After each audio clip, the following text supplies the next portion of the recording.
Hi, fellow readers and booktubers.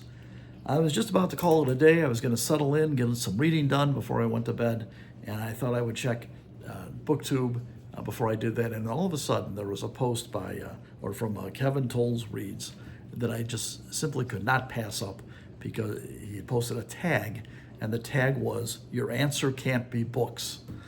And it made me laugh. I said, "What could this possibly be?" I watched this, and this was a tag. He had been tagged by Elaine at Cobalt Dragon, and she in turn had been tagged by Joe and Mary at Book Buds, who had, I think, first put up this tag, but they put it up a few years ago. But Kevin just recently found this. I think his and he had tagged me, and he responded to the prompts to this one. It was just a couple of days ago, and I like the way he described it, pretty much the way I just described my notice of this tag. He just saw it. He thought it was interesting. He looked at the prompts. He didn't prepare anything. He was just winging it, and he winged it beautifully. And it was very funny.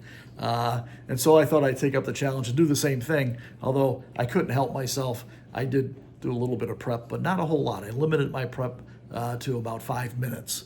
But anyway, I just want to respond to these prompts. This is just very intriguing. I think it's meant to be lighthearted. At least that's how I'm taking it. The first prompt is, what is something that you own way too much of other than books? Well, if you'd asked me this a few years ago, I would say DVDs or videotapes. I love movies. I've always loved movies. I have a great fondness for old horror movies, the old black and white films. But even, any movies from the golden age of Hollywood, the 1930s and 40s, Humphrey Bogart in particular comes to mind. And also, the movies that I saw when I was growing up, James Bond, these, the original ones with Sean Connery. I used to have tons of DVDs. Actually, I think I still have most of them. They're all packed away in storage somewhere. I got to a certain age, and I just drifted more and more into reading. If I have free time now, I read. I really don't watch movies that much anymore, at least not at home.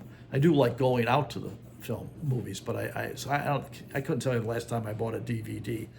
Also, CDs. I love music, but again, I made that shift to Apple iTunes, and so the CDs that I used to have piled up all over the place are now packed away in storage as well. What is something that you do for fun that's not reading a book? I just mentioned it. I love to go to movies. I love having dinner with my children and with my family and friends. I do like to travel. I haven't done much of that recently. And when I say travel, I mean I like to do it up big, out of the country. I'm fortunate enough I have a cousin who lives part of the time in Italy, so I used to go to Italy fairly frequently. I've been to France. I've been to England. I've been to Ireland. But I just love travel. I wish I could do more of it, but that is something I would love to do more of, and other than just reading books. Of course, the benefit of traveling great distances, you end up on an airplane for 8 hours or so you get to do some more reading. But I put travel at the top of the list, but it's just that I haven't done much of it in the past few years. But travel is a big one. But dinner and a movie, that's my favorite two things in the world that I do quite frequently. What is something special or important on your nightstand that is not a book? It's a clock radio. Now, let me just say, clock radios don't seem to be very common anymore. And I found this out when the clock radio that I'd had for maybe 30 years finally broke. And I went out to get a new one. Now, when I say a clock radio, I mean the little box with the display, the digital display of the time, and then also the display of what radio station your clock radio is attuned to, and then, of course, how you set the alarm. And so my clock radio broke down just a few months ago, and I couldn't find a clock radio. I would find little alarm clock type things, and it would have a little place to put your iPhone, okay? A little port to plug in your iPhone. I didn't want that. But I eventually had to order one through Amazon. It's very nice. It's an older model, but it does the job. What I really like about it is to be able to set the alarm so the radio goes off in the morning. And I've always got it tuned to either classical music or the news. No talk radio. I won't tolerate that. That just gives me a headache. But there's something comforting in waking up in the morning, hearing Mozart or Beethoven or Bach, or just hearing someone just reporting the news. Here are the day's headlines. Here's the weather of the day. That is a source of great, deep inner security for me.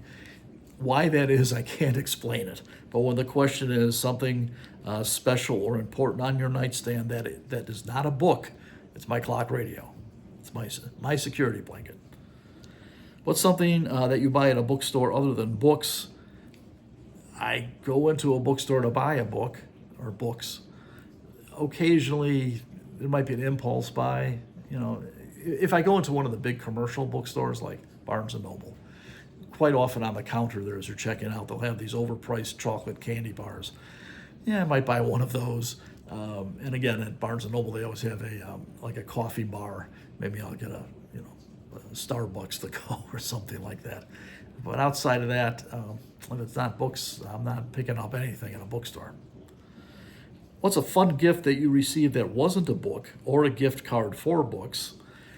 Just a few years ago, I received a gift from one of my daughters. Now, my daughters live very close to me. I see them rather frequently. We text every day. Okay? Daughters are very protective of their fathers, and I think they just want to make sure that I'm still among the living. But we text constantly, and usually my texts to my daughters involve things that I first think are kind of witty, and then I'll hit send, and I realize, oh no, that's dad humor.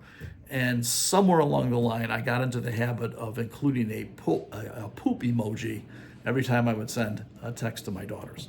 And then just a couple of Christmases ago, one of my daughters got me a pillow of the poop emoji. I love this thing. I keep it on the couch in my home here. People come to visit, I often have to try to explain what it is, and I always fumble with the explanation. But this poop emoji is most definitely a gift of love from one of my daughters, and that's a fun gift that I received. What's a YouTube channel that you watch that's not related to books? There is a YouTube channel. It's called Dark Corners Reviews, and it's hosted by Robin Bales. I think that's how he pronounces his last name, Bailes. These are 5, 6, 7-minute reviews of some of the worst movies ever made, usually low-budget science fiction or horror movies. And Robin Bales is hysterically funny. He's a quick wit. I like anybody that can make me laugh out loud. He succeeds in this all the time. And as I mentioned earlier, I used to be a big fan of science fiction and horror movies.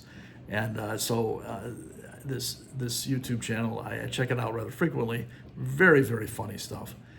And Robert Bales, by the way, has also written a few books about film. He does some serious documentary things on Hammer films, Universal horror films, documentaries about the film history of Frankenstein and Dracula. Those are very, very good. But I really like his 6, 7-minute movie reviews because they're so funny and just an absolute. They're wicked, and his humor is razor sharp. Another YouTube channel that I watch that's not directly related to books anyway is Bishop Robert Barron.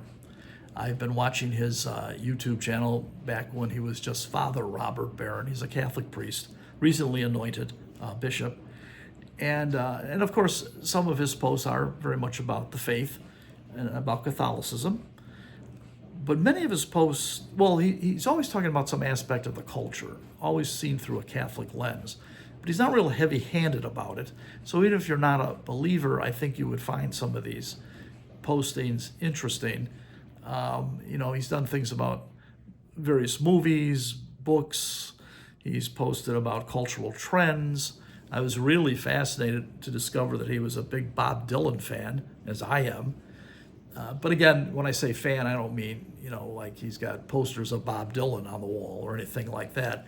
But he recognizes in Bob Dylan lyrics of an unusual depth, almost a biblical insight. And so he talks about that. He did one thing on Keith Richards of the Rolling Stone, which is about as far away from a Catholic as one can be. But anyway, so if you type in Robert Barron, 2 R's in Barron, or Father Barron, or now Bishop Barron, all of his stuff comes up, and he's been posting things for years now. His cultural commentary is absolutely fascinating. and it's good humored. And as I say, he is a Catholic priest, so everything is seen through that Catholic lens. But he's a brilliant man. I believe he's got a degree, possibly a master's, PhD maybe, in philosophy. Endlessly fascinating. I always look forward to his posts. And finally, tag 5 booktubers that you want to learn more about. So I've got more than 5 here. I've got Adventures in Book Hunting, The Gentleman Scholar, Tyler Smith, Dalby Books, MJ at Reading This Life, Jess at Stalking Kafka, Brian at The Bookish Texan, and of course, everybody's favorite, Pat at Book Chat with Pat. I already know quite a bit about her life, I think. Well, maybe I don't, but I'm going to tag her as well. And if you're not tagged, consider yourself tagged, because it was fun to do, and I would say the real joy in this tag is to not prepare too much for it. Just dive right in. And thank you, Kevin, for tagging me. Your answer can't be books tag. And that's all I've got for you now. I'll talk to you all later.